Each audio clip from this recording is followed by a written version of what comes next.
Welcome to the Traveler's Blueprint. Start designing your next adventure. Welcome, Traveler's Blueprint community. I am Elliot Shibley, and here with me, as always, is the wonderfully present Robert DeMena. Oh, thank you. I am present. So we are doing the Travel Bites episode this week, and as part of that, I will give a brief rundown on the articles and let Bob talk about what's going on behind the scenes. So we have a lot of COVID-related articles because we're in a pandemic. We're going to talk about new vaccine information coming out of China. It's a fun article. Just a quick one. Why you should get ready to plan a vacation. And then we've got people faking COVID-19 tests in order to travel.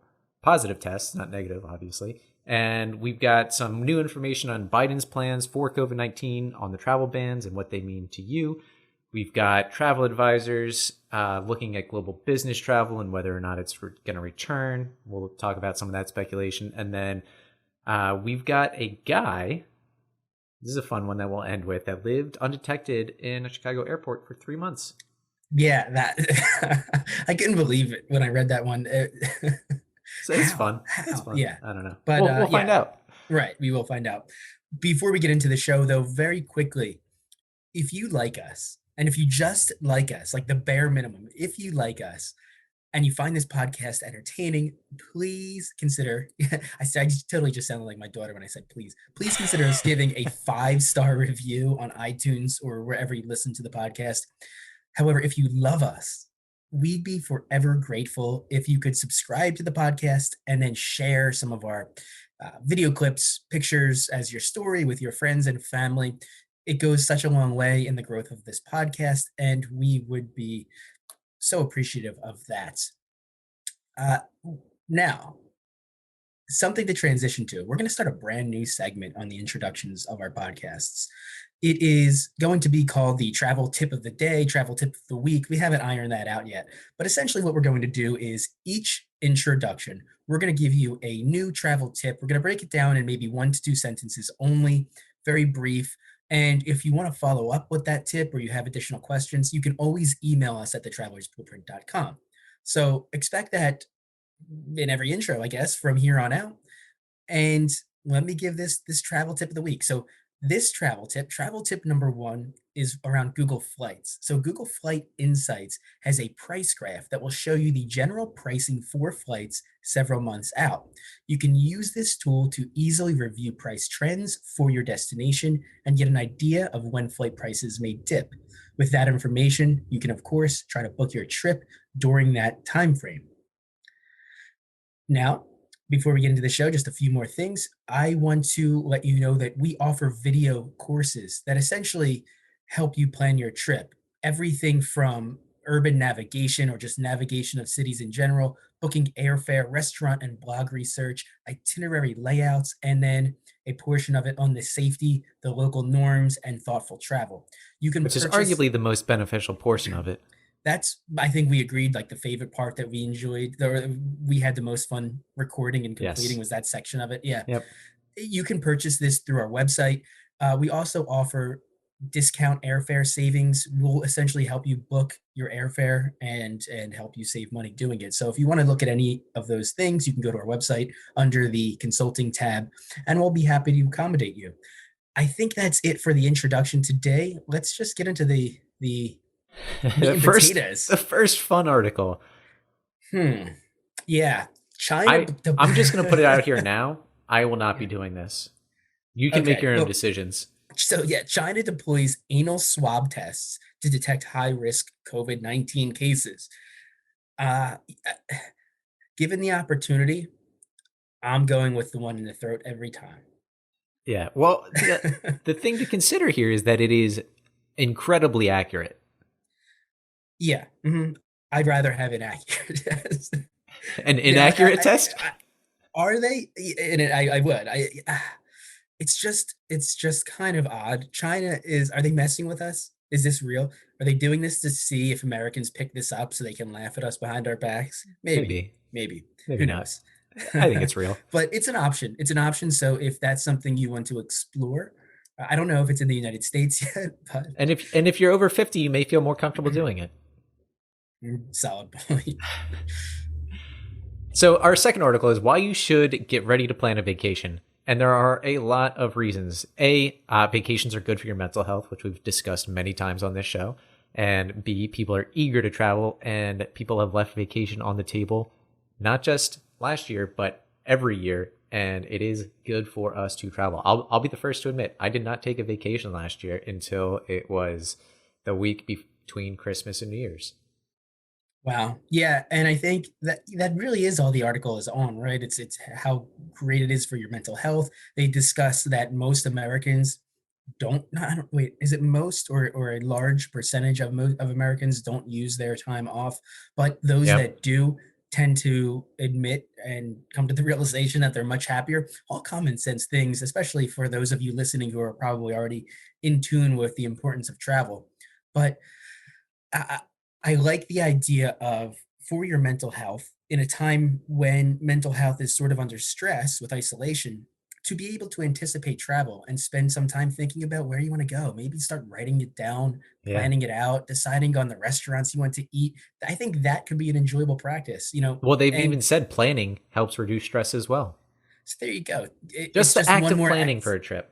and it's just And one more activity to add to your day, your weeks, your months, because we still make time have. pass. Yeah. Right, exactly. But the other thing to keep in mind here is that they're recommending that you should get ready to plan a vacation now because there are deals that will likely never be here again because travel companies are eager to get people to come do stuff. So flights are cheaper, lodging is cheaper, tours are cheaper, everything is seemingly cheaper. Yeah. But it's just hard. There's too many unknowns, especially now and as we're about to get into today with the new travel restrictions. There's But I think that's the thing. Like there are these deals, but these travel companies are providing unheard of flexibility. okay, so that's where it will benefit Yep. you. Yeah. Yep. So Yeah. you can it seems like you can plan these trips, you can do all of the upfront, you can actually pay for these. And if the pandemic goes on for another 6 to 10 months, then you can have that option to push everything back. Yeah, I would say that before you book anything, make sure that you understand the return policy, read through it thoroughly, and know that you can get your money in the event things don't pan out. I've had to cancel 2 trips now, and now I'm done. I'm not booking anything. I'm Yeah. waiting it out. Or use a Yeah. credit card that will reimburse you. All right. Mhm, mhm. Number 3, US Travel Association to advocate for travel tax credits. This is interesting. But I think this will be helpful to the general traveler because if you're a business traveler, you're already getting tax benefits, right? You can expense your trip. You can expense aspects of like flights, lodging, food. But now the individual American can actually potentially get reimbursed for plane tickets, for staying at a hotel, for staying at an Airbnb. And Is this that will what just this be means, though? deducted from your taxes. No, it hasn't been approved, right? The No, U.S. no, Travel it's just Association, just lobbying. Yeah, and their they're argument pushing is for that it. 1 in 10 jobs in the United States is related to travel. Hmm. But so potentially speaking, like we could have approval to where I could travel to, let's just say Italy, and then get reimbursed for my flights and hotels and the time and money It would be a tax credit. So come April, you could potentially get a right. return instead of paying Interesting. more taxes. You would get that money back. Something Uh, to keep an eye the out only for. thing that this frustrates me is that our taxes are already overly complicated, and this just makes it even more complicated. But is this Mhm. something that'll stick around after the pandemic? Who knows? Probably not. All right. The World Tourism Organization is calling for a vaccine passport. We've already mentioned the term vaccine passport so many times in these Travel Bites episodes over the past few months. It's inevitable. Some people are pushing back. Who was pushing back? I remember reading. It is the World Travel and Tourism Council. They are saying that this process is discriminatory as people that are not COVID positive still won't be able to travel unless they have their vaccine passport. I don't think this is an issue. I think ultimately there will be a vaccine passport issued to every single human the same way we have a passport to travel internationally. We need to make sure that people are vaccinated and properly protected when they go to a country and properly protected for when they come back. This will help prevent the spread of or prevent a pandemic in the future. It's as Yeah, simple as that. right. Yeah. No, it's interesting, and it seems like a no-brainer I'm curious to see how this is rolled out though globally, right? It's because I'm sure we're going to require, as the United States is going to require proof of vaccination, right? Yep. Uh, it, and I don't know how the vaccine is being distributed around the world, and I don't know what that process is like, or how on the mark they are. But I would imagine that some countries may be left behind. Like if their government doesn't keep up with the vaccination process to a specific standard, they might not have the population may not be vaccinated enough to come to travel to the United States or Europe, and it may be fall in the government's hands on whether or not the individuals in that country Yeah. can travel. Yep. Well, it's already. I think of all of the vaccines that have been administered since the start of distribution, I think 95% have been in first world countries. Oh wow, yeah, yeah. Yep. All right. Well, And yeah. I mean, speaking of travel and speaking of COVID-19 tests, people are faking their own tests. Either they've already had one and they've want to travel again, so they're just using Photoshop or Microsoft Paint to change the dates. I feel like it shouldn't be that easy. I feel like Someone, it can't either. I feel like there's got to be like watermarks and government stamps, but who's checking it? right, and it's such a brand new document. Oh, the thing that from this article, it can depend on where you had your test. Like there isn't a standard Yeah. test document that says you were approved, depending on who did it, when it was done. These documents are changing. There's no standard template, so it's easy to get a test from Connecticut. The document may look different from the test document from New York and New Jersey and things like that. So I think it's easy for people to fake these, Oh and yeah. the people checking them don't Well, I just mean, just the guy quoted, he said, "I just fired up Photoshop and changed the date." And fun fact, the document test result was in French, whereas they were in Sweden the day it was supposedly made. And the people checking it didn't see a problem. yeah. So, There has to be repercussions though. I can't imagine it has to be a criminal offense of some kind, like endangering people. Yeah, I wouldn't recommend it. But no, of course, don't. every opportunity has some sort of criminal underground that finds the opportunity in this. Huh. Yep. All right. And now that we have a new president, we're looking at more stricter travel bans and restrictions. Yeah. So Biden extended COVID-19 travel restrictions for most of Europe, the UK, Ireland, and Brazil. He's extending coronavirus related travel restrictions for most travelers from, I'm sorry, out South Africa as well. He's adding South Africa to the list. And he also banned entry for most non-US citizens who have recently been to South Africa where a new COVID-19 variant has been identified. Now, I was just reading yesterday that variant is now in South Carolina. Yep. We have now in the United States, we now have all of the variants that we know of today. Yeah. And what I think is interesting about this is that there are certain countries, let's say Denmark, for example, that are genoming and sequencing 100% of the tests for COVID-19. So they're looking to see if there are variants popping up in their country. Mm-hmm. The US has tested less than 1% of all of the COVID-19, or sequenced less than 1% of the COVID-19 tests that have been positive. So we don't know to the extent where these variants are. Right. They could be more. Like, I mean, it's 0.3%, right? 0.3% of all the testing in the United States, and we're one of the highest countries with rates and numbers. Yeah. No, and by the time they find it, they identified this South African variant in South Carolina. It was probably here much Yeah, longer than that. Yeah. much longer. Mhm. Yeah. All right. Well, Kessler Tybert, who came on the show a while ago, he's been on a few of our travel roundtable discussions. He had we've been chatting with him back and forth, and he actually provided some great input, is that even travelers that have been vaccinated already, either gotten the one shot from Johnson & Johnson or whoever has the one shot, and then you've gotten both shots from either Pfizer or Moderna, you still have to have a negative test result to travel. Mhm. Yeah. And what, this is in regard to Central American destinations. It may be adopted in Mexico. And there are, what is that, Hawaii? And how do you pronounce that? Mauritius Mauritius. Where is in Africa. Mauritius? In Africa, okay. They're allowing COVID vaccination documentation to forego testing and quarantining. Yeah, but that's only a few. That's what, 3 places so far that have Yeah, I confirmed that. he's been up to date on this, and we go back and forth together and have discussions on just generally what's going on. This is a big part of his life, and he's not very optimistic. In my discussions with him, it's getting harder and harder for him to find places where people can still go. People were flocking to Mexico for a while as like the safe haven, Americans anyway. And I don't think that's going to be the case. That it's not going to be as easy for people to do that moving forward. And so I think this summer is going to be, we're going to be stuck in the United States again I think so too. for the most part. Yeah. Yep. Now the Biden administration is saying that they're going to try to have the entire population, or as many as they can actually do, by the end of the summer.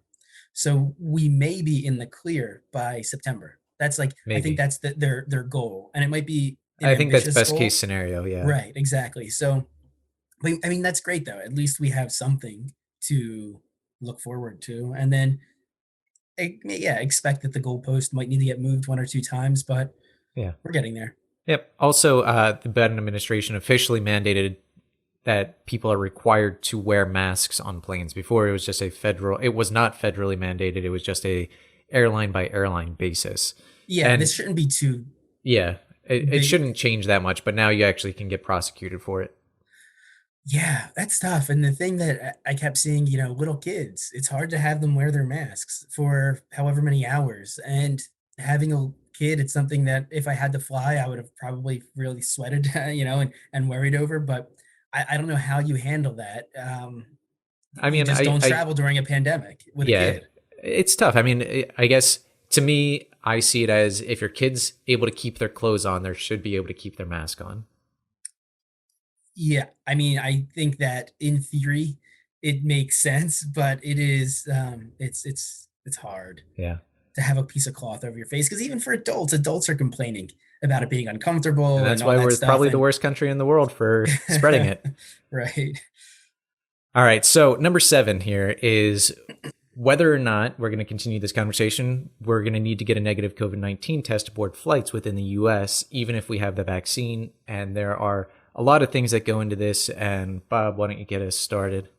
Yeah, with what, the 7 things that we need to know? Yep. Yeah, so like Elliot said, expect to have a negative test to fly in the country moving forward. And so this article pointed out 7 things to know about the new COVID-19 test requirement on flights to the US.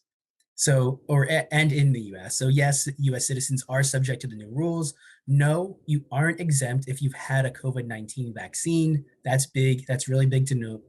Yes, you can avoid a test by submitting 2 things before your flight home: a test results that show you had COVID-19 within the past 3 months, and a note from a healthcare provider or public health official that states that you have recovered and have been cleared for travel.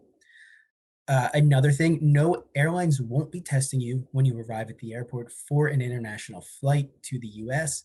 Travelers are on their own to obtain the required test, which must be taken no more than 3 days before your departure date. Yep.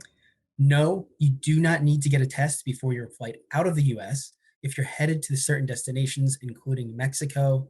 And lastly, yes, airlines are trying to make it easier to stay up to date on new COVID-19 travel restrictions and organize test results and other documents while avoiding log jams at the airport. Yeah, do you have any input? Anything? I mean, that's all pretty It's all, self-explanatory. The yeah. the one thing that I found interesting is, so no airlines won't be testing when you arrive at the airport for an international flight to the US. I thought, earlier on, I was expecting airlines to sort of pick up the testing Hmm. and do it on their own, and maybe have someone there administering tests. That's we mentioned that as a possibility, and it appears that that's not going to be the Yeah. case. It seems like it's kind of hard to do that, especially if you Mhm. don't, I mean, airline staff are not medical professionals. I was thinking maybe they would have medical professionals, man certain areas, or I didn't know, Yeah. but yeah, doesn't.